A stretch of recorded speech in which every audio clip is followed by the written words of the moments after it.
Hi అండి, వచ్చేయండి. ఇవాళ క్యాప్సికమ్, టమాటో, ఉల్లిగడ్డ వేసి రెస్టారెంట్ స్టైల్లో ఎలా చేయాలి కర్రీ అనేసి నేను చూపిస్తాను రండి. ఇవాళ వెరైటీగా డిఫరెంట్గా, అంటే ఇంట్లో లాగా కాకుండా రెస్టారెంట్లలో ఎలా చేసుకుంటారు ఈజీగా, ఎక్కువ మసాలాలు అవి లేకుండా ఎలా చేసుకోవాలి అనేది ఈ వీడియోలో చూపిస్తాను. ఇంకొకటి ఏంటంటే మీకు అందరికీ తెలియజేయబడినది, అల్లం ఎల్లిగడ్డ పేస్ట్ నేను దీంట్లో వాడట్లేదు.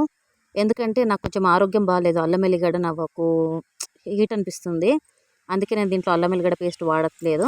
మిగిలిన ఏమేమి వేస్తాననేసి చూపిస్తాను రండి.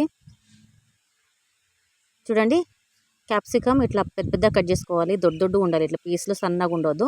టమాటా కూడా ఇట్లా దొడ్డుగానే ఉండాలి. తర్వాత ఉల్లిగడ్డలు కూడా దొడ్డుగా ఉండాలి. కొత్తిమీర మాత్రం సన్నగా ఉండాలి. కరివేపాకు రేపలు ఉండాలి. టమాటాలు కూడా ఇట్లా దొడ్డుగా ఉండాలన్నమాట. చాలా సన్నగా కట్ చేసుకోవద్దు. క్యాప్సికమ్ కూడా కొంచెం పెద్ద పెద్దగానే కట్ చేసుకోవాలి.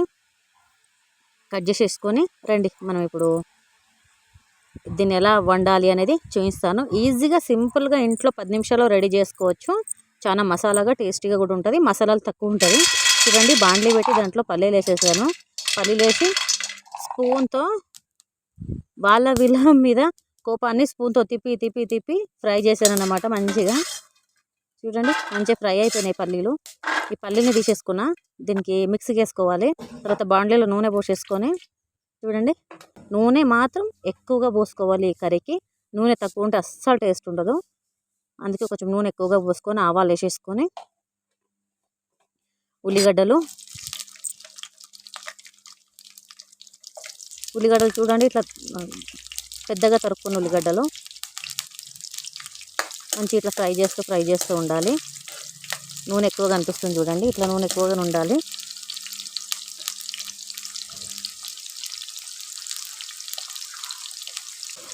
ఒక 50% ఫ్రై కావాలి ఉల్లిగడ్డలు. 50% ఫ్రై అయిన తర్వాత,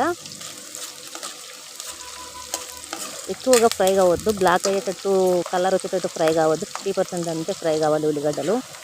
ఎక్కువగా ఫ్రై అయినాయంటే మెత్తగా అయిపోయి చిడిలాగా అయిపోతాయి అన్నమాట. ఎక్కువగా ఫ్రై చేయొద్దు. ఈ కర్రీలో మాత్రం ఎక్కువగా ఫ్రై చేయొద్దు. ఇప్పుడు దీంట్లోకి కొంచెం పసుపు వేసేసుకొని, మంచిగా తరిగిన క్యాప్సికమ్ వేసేసుకుందాము. క్యాప్సికమ్ వేసేసుకొని,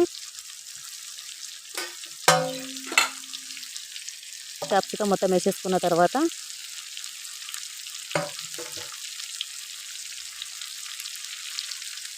చూడండి, ఇట్లా నూనె కనిపిస్తూ ఉండాలి క్యాప్సికంలో. చూడండి, ఇట్లా నూనె. తర్వాత టమాటాలు వేసేసుకోవాలి. కొంచెం మంచిగా మిక్సీ కలుపుకోవాలి. కలుపుకున్న తర్వాత ఇట్లా కనిపిస్తుంది చూడండి. మంచిగా కలిపేసుకొని, తర్వాత పైనుండి ఇట్లా కలపండి. చూడండి, ఇట్లా కలపాలి. నూనె అంతా కిందింది చూడండి. మంచిగా నూనెలో ఫ్రై చేయాలి. నీళ్ళు అస్సలు పోసుకోకూడదు. మంచిగా నూనెలో ఫ్రై చేయాలి. ఇట్లా నూనెలో మంచిగా ఫ్రై అయితే, టమాటా నీళ్ళు ఉంటాయి కదా, దాంట్లోనే మంచిగా ఫ్రై అయిపోతుంది. నూనెలో కూడా ఫ్రై అవుతుంది. తర్వాత ఇంకోసారి కలుపుకొని, ఇంకొక 5 నిమిషాల తర్వాత మళ్ళీ ఒకసారి కలుపుకోవాలి. ఇట్లా ఎక్కువసేపు వదిలేస్తే మాడిపోతుంది. అప్పుడప్పుడు కలుపుతూనే ఉండాలి. తర్వాత మిక్సీ చేసుకున్న పల్లీల పొడి, ఇప్పటిదాకా వేయించాం కదా, అదే పల్లీల పొడి ఇది మిక్సీ చేసుకున్నాను. చూడండి, ఇట్లుంది. అంటే మరీ సన్నగా ఉండొద్దు పొడి, కొంచెము మీడియంగా ఉండాలి పల్లీల పొడి. ఫుల్ సన్నగా పిండిలాగా కాకూడదు.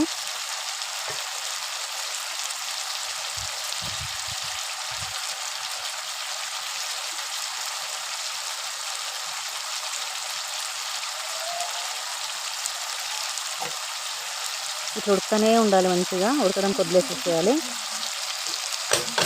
ఆగమగంగా చేసినామంటే కర్రీ మంచిగా కాదు. ఇప్పుడు చూడు, మంచిగా ఒక 15 నిమిషాలు మంచిగా ఉడికిన తర్వాత పల్లీల పొడి వేసేసుకుందాము. మీరు కావాలంటే అల్లం వెల్లిగడ్డ పేస్ట్ వేసుకోవచ్చు. నాకు ఆరోగ్యం బాగాలేదు కాబట్టి అల్లం వెల్లిగడ్డ కొన్ని రోజులు అవాయిడ్ చేశాను. చూడండి, ఇట్లా కలుపుకోవాలి. పల్లీల పొడి వేసిన తర్వాత టేస్ట్కి ఎంత కావాలో అంత కారం పొడి, నేనైతే ఎండు కారం వేసుకుంటున్నా. పచ్చికారం వాడచ్చు కానీ మేము వాడడం ఎక్కువగా ఎండు కారం వేసుకుంటున్నాను. సింపుల్గా ఎక్కువ మసాలా లేకుండా రెడీ అవుతుంది. అందుకే ఈజీగా ఇంట్లో చేసుకోవచ్చు దీన్ని. సన్నగా తరుక్కుంటే టేస్ట్ రాదు. చూడండి, ధనియాల పొడి, ఇంకో స్పూన్ గరం మసాలా,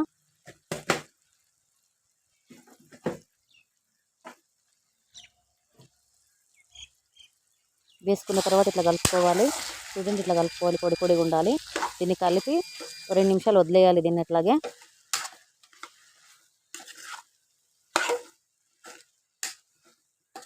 మసాలాలను వేయగానే ఏ కారణానికి నీళ్ళు పోయొద్దు, మంచిగా ఫ్రై చేయాలి ఫస్ట్ ఆ మసాలాలని.